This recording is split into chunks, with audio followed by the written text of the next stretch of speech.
Matul din il-katakezi jeżisti se nkompli nirrifletti magħkom din hija t-tieni taħdita biex ngħidlek fuq il-messaġġ tal-Papa Benedittu XVI għar-Randan tal-2012.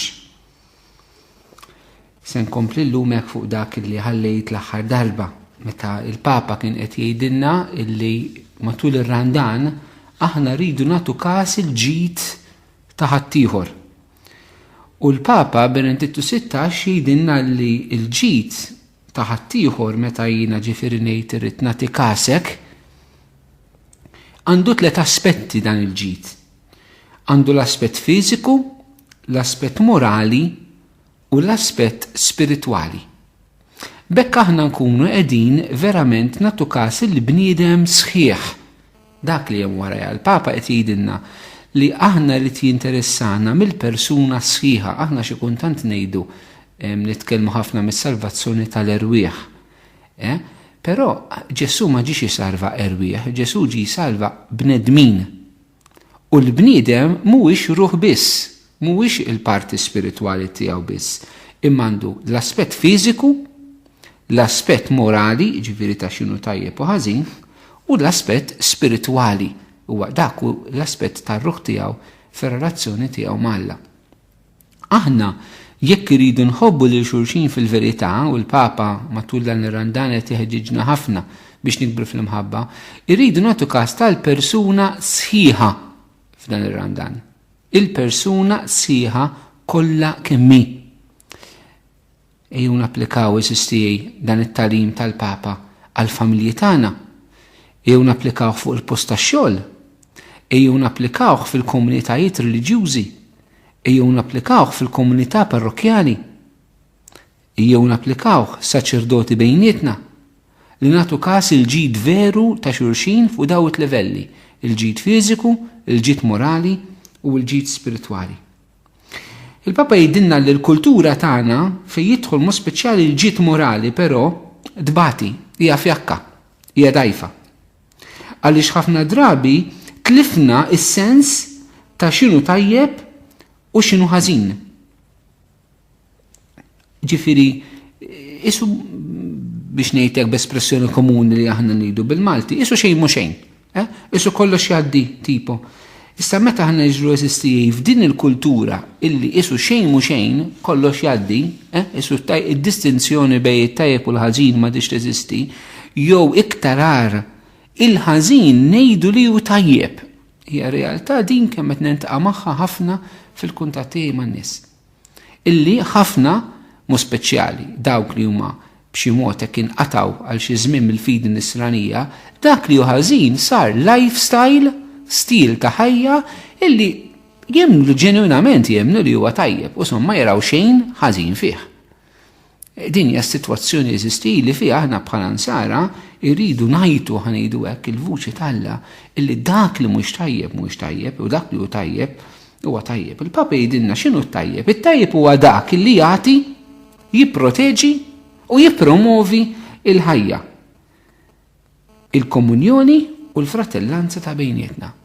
Mela, it-tajjeb huwa dak li jagħti, jipproteġi u jippromovi xiex il-ħajja, il-fratellanza ta' bejnietna, il-fatt li aħna l-koll aħwa u l-għaqda ta' bejnietna.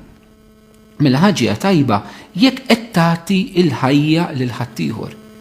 Jiġifieri aħna nagħtu iċ-ċans il ħaddieħor jikber fil-ħajja tiegħu, nikbru bejnietna kemm fl-imħabba taħwa u fil-għaqda. Però mhux biss li inti tagħti ċ-ċans, li inti tagħti l-opportunità, ejn applikaw dom l-ewwel għall-familja pereżempju, li fil-familja tagħti l-ispazju biex kulħadd ikun u jiżviluppa il-talenti tiegħu, jiżviluppa dak kollu li huwa għandu, jiżviluppa il-grazzi kollha li l-Mulej jkun qed jagħtih, ittieħ dan l-ispazju, ittieħ dan iċ-ċans. Imma mbagħad trid anke tipproteġi dan. Mela mhux biss tagħti dan, imma anke tipproteġi dan. Importanti eżistijej illi aħna mela rridu nitalmu kif it-tajjeb li hemm mhux biex nagħmlulu spazju, imma rridu nipproteġuh. Dan eżistijej mhux speċjali wkoll hija xi ħaġa li dejjem tkun diskussa b'mod jew ieħor anke fis-soċjetà ċivili.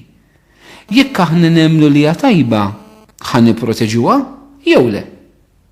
Mhux biss li nagħtu spazju, imma li nipproteġu dak li nemmnu li hu tajjeb, jekk aħna tassew nemmnu fi żwieġ u fil-familja.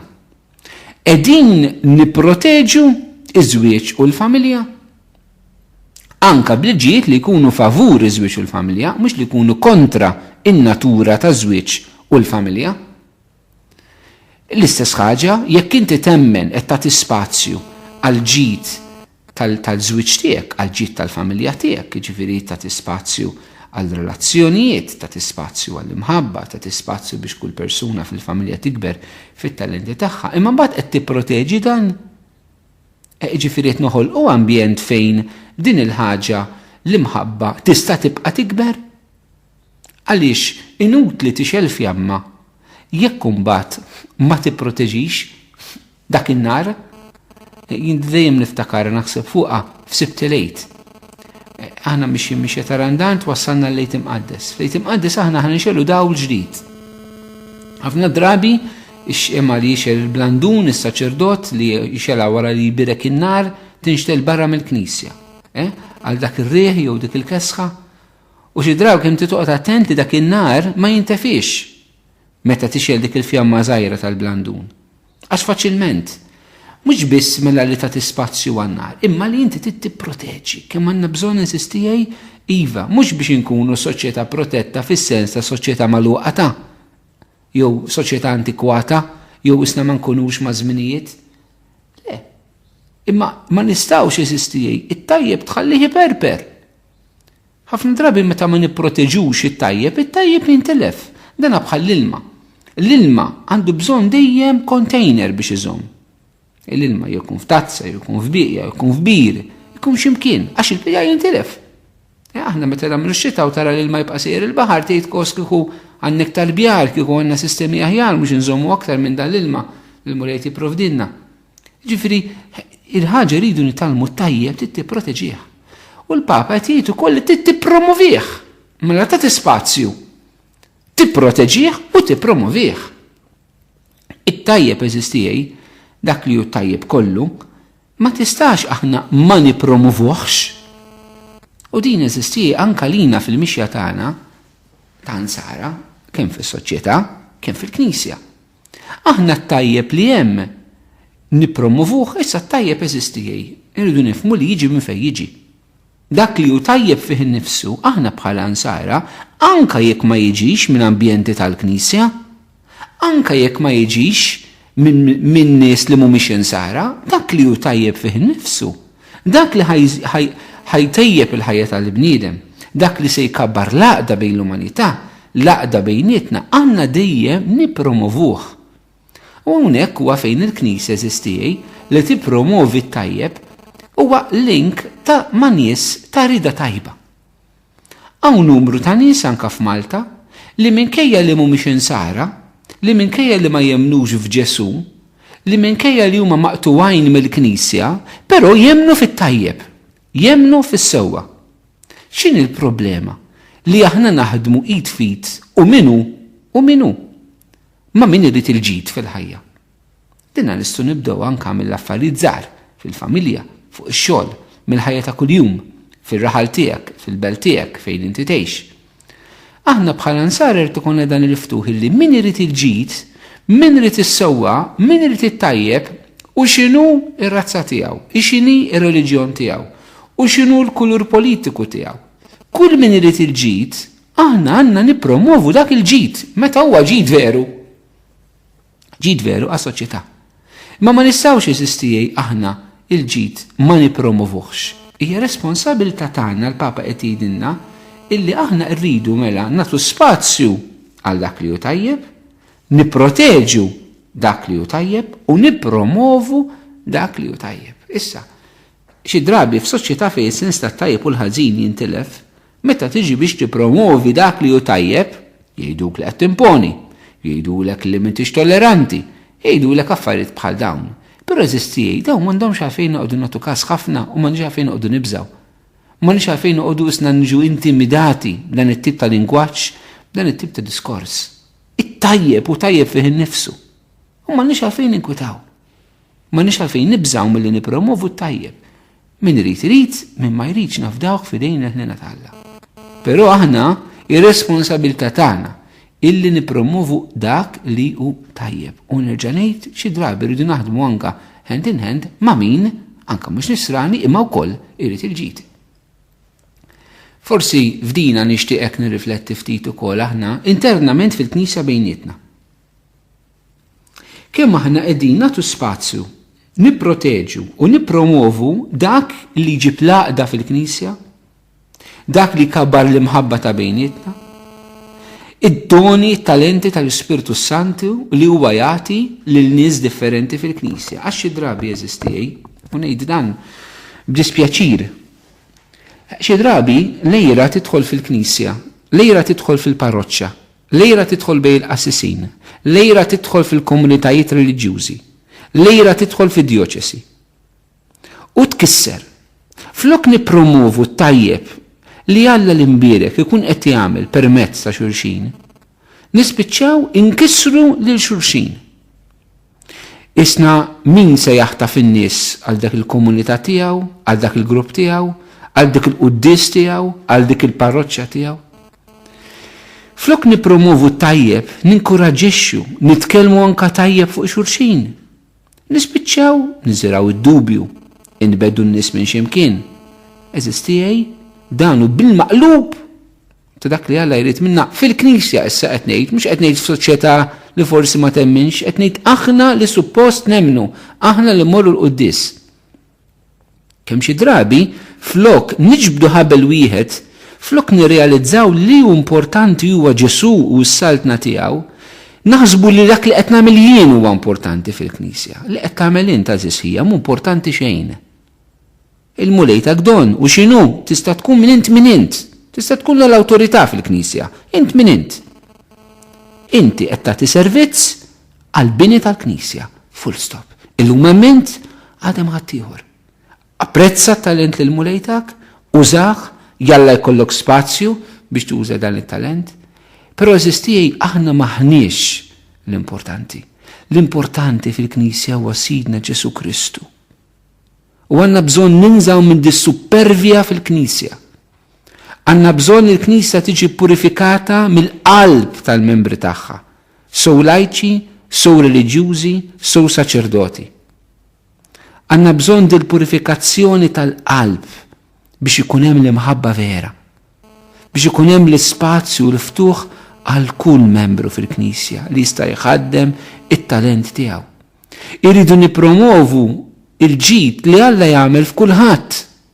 Mhux bi grazzja, mhux ma' min għandi grazzja, mhux ma' min għax dik il-karizma tolqtok u l-oħra ma tolqtokx waħda tippromovija l-oħra le. Aħna eżistijaj maħna padruni ta' xejn fil-Knisja. Aħna biss għaddejja l-Ispirtu Santu jaħdemu kif irridu aħna b'ħafna umiltà. Iridu ċertament ma nimexxi niddixxerlu, naraw x'inhu ġej minn Alla jew le, u niftħu għal dak li ġej minn Alla u nagħlqu għal dak li mhux ġej minn Alla. Preżisti li aħna nippromovu fl-aħħar mill-aħħar meta aħna fil-Knisja nippromovu tajjeb il-ġid, maħniex nippromovu persuni. Aħna din nippromovu l-ħidma tal-Ispirtu ġewwa fihom. Però b'dispjaċir ngħid, aħna xi drabi inkisru il-ħidma tal-Ispirtu fil-Knisja minħabba lejra u s-supervja. U allura eżistijaj għandna bżonn nikkonvertu fil-Knisja stess. Għandna bżonn nikkonvertu fuq dan il-punt. Lill-Papa Benedittu 16 qiegħed jagħtina dawl fuq. Jekk aħna rridu verament il-ġid ta' xulxin fil-komunità nisranija, irridu nagħtu spazju għal kulħadd. Għal kull min għandu don, il-Konċilju Vatikan it-Tieni jgħidilna kemm l-iktar doni komuni, l-iktar diffużi u anke l-iktar doni straordinarji. Il-Knisja tagħmel disċerniment imma nagħtu spazju eżistijaj f'komunità nisranija fil-parroċċa. Irridu nagħtu spazju lil kulħadd li jagħti is-sem tiegħu, mhux dejjem l-istess nies. Ċertament dan jiddependi min imexxi, però jiddependi anke mill-bqija tal-komunità. Inti ma tistax toqgħod gorr illi mhix jingħatalek spazju jekk inti stess m'intix toffri. Ħafna drabi kemm kappellani saċerdoti jkollhom bżonn għajnuna fuq diversi livelli, imma din ma tinstabx Għaliex aħna mmorru l-qudies u d-don li inti għandek ma tħadmux għall-bini tal-Knisja. U l-lum hemm tan doni li anke fih dan il-Knisja l-evanġelizzazzjoni għandna bżonn. Doni ta' media, doni ta' mezzi ta' komunikazzjoni oħrajn, id-doni ta' min juża l-internet, ta' min jiffilmja, ta' min jeditja, ta' min jirrekordja, id-don ta' min inaddaf, id-don ta' min jorganizza, id-don ta' min imexxi, id-don ta' min ikanta, id-don ta' min janima, id-don ta' min jaqra. Għandna tant bżonn doni biex nistgħu waslu l-bxara tajba. U daw id-doni jinsabu f'tant nies, però forsi nużawhom għal kollox imma mhux għas-saltna ta' Alla. Eżistija jekk iridu l-ġid vera, dak li l-mulejtak mhux għalik. U anke li xi drabi eżistija għax ħafna drabi qed titnaqqar l-idea li aħna naħdmu b'xejn. U li naħdmu b'xejn mhux naħdmu bil-laqx. Naħdmu b'xejn b'sens professjonali. Iġifieri kien għandek don mhux tħalli iżejjed dak li ma tafx imma tagħti kollox. Verament tħadmu b'mod tajjeb għas-saltna tal-Alla. Għax dan huwa bżonn eżistija. Il-Vanġelu dan mhux għall-Knisja bħala istituzzjoni, qed nitkellem għall-Vanġelu biex jiġi mxandar, biex Ġesu isir magħruf, biex Ġesu isir maħbub. Għandna bżonn nkunu ftit iktar radikali meta Ġesu għalilna b'xejn ħadtu b'xejn għatu. Mhux qed ngħid li m'għandniex dritt ta' remunerazzjoni, ta' ħlas, eċetera, mhux qed ngħid dan. Però hekk possibbli nagħtu s-servizz tagħna lil Ġesu fl-aħħar mill-aħħar. Li tagħna l-ħajja b'xejn, li salvana b'xejn. Li tagħti b'xejn huwa marka kbira li persuna qed tikkonverti, li persuna qiegħda verament taħdem għal Alla, saltna tal-Alla u mhux għalija nfisha. Mhux qed nikkundanna min ma jistax jagħti da servizz biex inkun ċar. Imma qed ngħid jekk nistgħu nkunu b'dil ġenerożità, verament inkunu qegħdin nagħtu spazju, nipproteġu, nippromovu dan il-ġid kollu. Il-Papa jgħidilna li f'dan il-kuntest li tagħti spazju tipproteġi tippromovi l-ġid għandna responsabilità lejn xulxin. Ħafna drabi din ir-responsabilità ma' ħbibin tiegħi faċilment li aħna ninsewha. Faċilment aħna ninalqu fil-kukun tal-ħajja tagħna u ma nkunħossunix responsabbli lejn xulxin. Il-Papa qed jenfasizza li aħna responsabbli lejn xulxin u responsabbli għal xulxin. Jiġifieri inti tkun konxu ta' x'inhuma l-bżonnijiet tal-ieħor. Dak tfisser li tkun responsabbli. Tkun konxu li ħadd ieħor għandu il-bżonnijiet tiegħu. U l-Papa jgħidilna kelma ħafna importanti, għodu attenti jgħidilna Benedettu 16, li ma tiħtlux bl-oppju spirituali. Noqogħdu attenti minn l-oppju spirituali. Flok il-kelma l-oppju li juża l-Papa nista' ngħid aljenazzjoni. Ċelina nkun aljenat quddiem it-tbatija tal-ieħor. Li jiena kolli l-oppju quddiem il-persuna tal-ieħor. Kemm rid noqogħdu attenti eżistijaj, immensament rid noqogħdu attenti. Illi ma jkollniex dan l-oppju spiritwali fil-ħajja tagħna. Jiena nkun verament aljenat minn tant nies oħrajn, aljenat. U allura eżistijaj nixtieq illi dan ir-Ramadan nitolbu illi noħorġu anke mill-aljenazzjoni. Noħorġu mill-aljenazzjoni, ma nkunx aljenat minn ħaddieħor. Nala għajnejja u qisu mu qed jiġu li xejn. Kulħadd ifarfar fuq ħadd ieħor. U aljenati fil-veru sens tal-kelma. Il-Papa jagħtina ftit eżempji mill-Vanġelu biex jorina kemm il-kelma tal-Alla, kemm Ġesu ma jridniex aljenati minn xulxin eżistijaj, mill-bżonnijiet ta' xulxin. Pereżempju Ġesu jirrakkunta il-parabola tas-Samaritan it-tajjeb u jagħmlilna ħafna eżempju ċar il-Papa.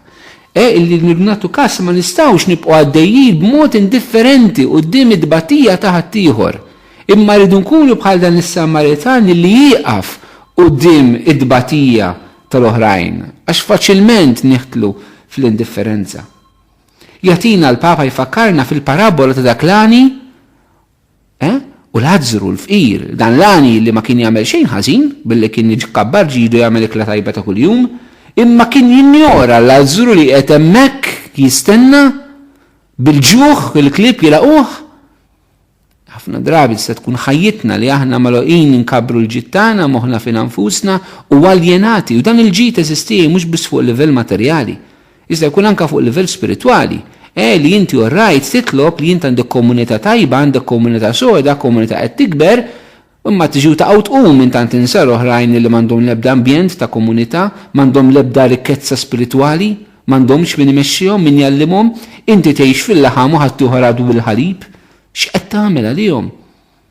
Ġifieri mhux qed ngħidu biss mill-affarijiet materjali, ġifieri nista' jkun anke fih dan l-istess parroċċja ħaġa żgħira ta' kulħadd jinvesti f'quddiesa pereżempju u allura n-nies li jmorru għal dik qudies isibu kollox di best u forsi nies li ma jistgħux imorru għaliha għax il-ħiniet tagħhom ma jippermettux isibu qudies organizzata bil-lax.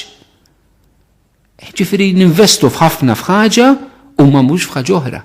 U dan mhux jeżisti ma jiġix biss mill-saċerdoti, tiġi minna l-koll għax aħna l-koll parti mill-Knisja. Aħna wkoll ġifieri anke fl-istess ċelebrazzjoni tal-Ewkaristija nistgħu nkunu l-għani u l-ażru.